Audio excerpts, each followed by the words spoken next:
ஒரு சிம்பிளான முட்டைக்கறி எப்படி வைக்கிறதுன்னு பார்க்கலாம். ஸோ ஒரு கடாயில் எண்ணெய் ஊற்றி கடுகு பொரிஞ்சதும் 2-3 பல்லு பூண்டு, ஒரு பச்சை மிளகா காரத்துக்கு, ஒரு வெங்காயம் பெரிய உள்ளியாக நல்லா பொடிசாக வந்து ஸ்லைஸ் பண்ணி வெட்டி வச்சுருக்கேன், அதை போட்டிருக்கேன்.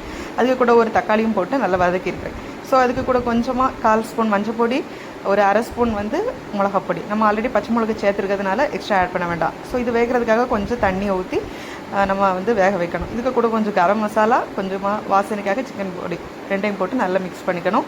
2 பாயில்டு எக் உருளைக்கிழங்கு வச்சுருக்கிறேன், அப்புறம் வந்து எக்கு வச்சுருக்கிறேன். ஸோ இதெல்லாத்தையும் நான் கட் பண்ணி இதில் வந்து ஆட் பண்ணியிருக்கிறேன். ஸோ இதை கொஞ்சமாக நம்மளுக்கு கறியாக வாங்கணும், அதுக்காக தேங்காய் பேஸ்ட். ஸோ தேங்காய் பேஸ்ட் வந்து நான் ஒரு அரை முறி தேங்காவை நல்லா பேஸ்ட்டாக அரைச்சி வச்சுருக்கிறேன். ஸோ இதையும் நம்ம இது கூட மிக்ஸ் பண்ணி நல்லா கொதிக்க விடணும். நல்லா தளன்னு கொதித்ததுக்கப்புறம் நம்ம வந்து மணத்துக்காகவும் டேஸ்ட்டுக்காகவும் மல்லி இலையும் கருவேப்பிலையும் போட்டு ஆட் பண்ணிக்கலாம். ஸோ அவ்வளோதான், ஒரு சிம்பிளான ரெசிபி. உப்பு போட்டுக்கோங்க மறக்காமல்.